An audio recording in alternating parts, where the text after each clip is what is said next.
How's it guys, 808 here, and welcome to part 2 of the 3DS XL NAND dumping.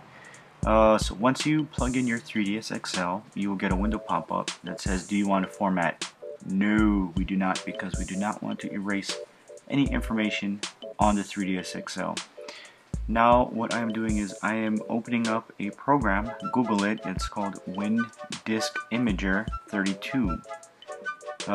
That's what we're going to be using for reading and writing. But what you want to do is open it as administrator. Okay, so name it whatever you want to, just so long as you put .img. Otherwise, the dumper is not going to know that it's an image. So please remember to put .img. Click the MD5 hash and click read. Pretty easy, right? Alright, so this is the boring part. It's going to take upwards of 4 minutes. I'll pause and come back, or fast forward.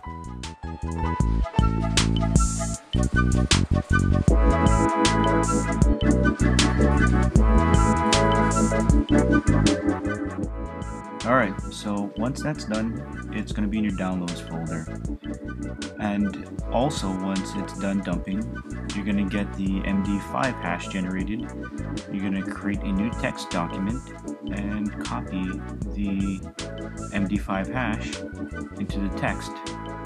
And then you're going to want to create a folder, or don't. I like to be organized, so I created a folder and I'm going to put them both in there. So when I create my next dump, I can rename it accordingly and put it into my folder.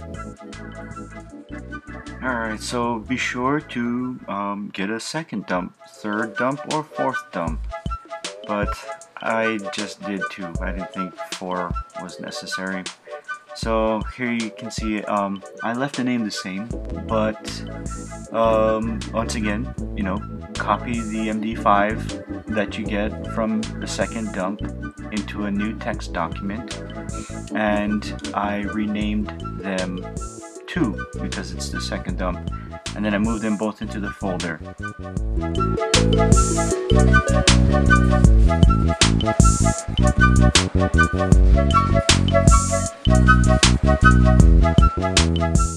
So now what you want to do is you want to make sure that the file sizes match up.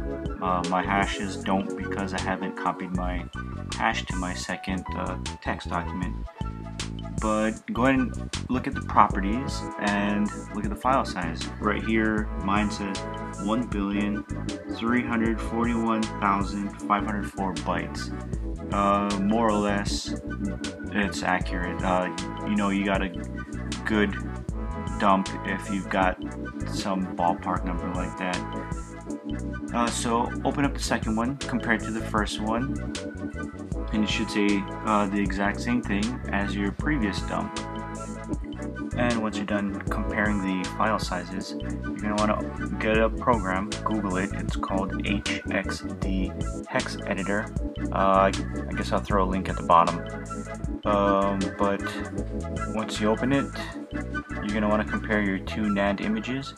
I'm not going to show you mine just because of the information that is in the hex editor, but on the top right of the program, you're going to see a bunch of symbols, periods, alpha, numeric digits, and then you're going to see NCSD. Now everything in that first half of the NAND image, you're going to want to compare that one to the second dump, third dump, and fourth dump, and you want to make sure that they're all the same. And then from here, go ahead and just write your NAND image to your console to test it out. Once you're satisfied, go ahead and upgrade to the latest firmware and reap the benefits. And then follow this part 2 tutorial to dump that firmware image, so you have a backup of that firmware in case anything happens. I know that the Gateway Flash Cart does allow you to dump your NAND But what happens, you know, if your card stops working?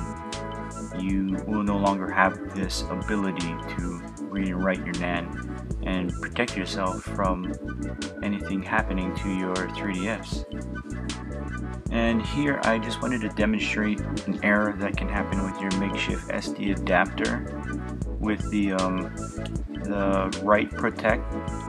If you don't have that small little lever or slider, you will get this error that basically protects the SD card adapter from allowing you to write to whatever you have hooked up to it, and in this instance it's your 3DS.